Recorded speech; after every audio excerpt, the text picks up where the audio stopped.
Iran പിടികൂടിയ Israel കപ്പലിലെ മലയാളി ജീവനക്കാരനായ വയനാട് സ്വദേശി ധനേഷ് വീട്ടുകാരുമായി സംസാരിച്ചു.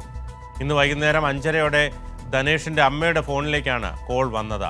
താൻ സുരക്ഷിതനാണെന്ന് മാത്രമാണ് ധനേഷ് പറഞ്ഞത്. പുതിയ നമ്പറിൽ നിന്നാണ് കോൾ വന്നതെന്നും പിന്നീട് അതിലേക്ക് വിളിക്കാൻ പറ്റുകയില്ലെന്നും ബന്ധുക്കൾ പറഞ്ഞു.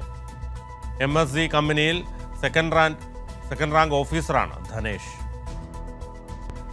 ധനേഷിൻ്റെ അമ്മയുടെ ഫോണിലേക്ക് ഞങ്ങൾക്ക് ഇന്ന് ഒരു 5:30 ആയപ്പോൾ ഒരു കോൾ വരുന്നു. അത് അമ്മ അറ്റൻഡ് ചെയ്തപ്പോൾ അതിൽ ഞാൻ മകനാണ്, ധനേഷാണ്, ഞാൻ സേഫാണെന്ന് പറഞ്ഞു അമ്മയോട്. പെട്ടെന്ന് തന്നെ മകളുടെ ഭർത്താവിൻ്റെ കൊടുക്കുന്നു. ആൾ ചോദിക്കുന്നു, പിന്നെ ധനേഷ നീ എവിടെയാണ്? അപ്പോഴും സെയിം ഞാൻ സേഫാണെന്ന് പറയുന്നു. പെട്ടെന്ന് കോള് കട്ടാവുന്നു.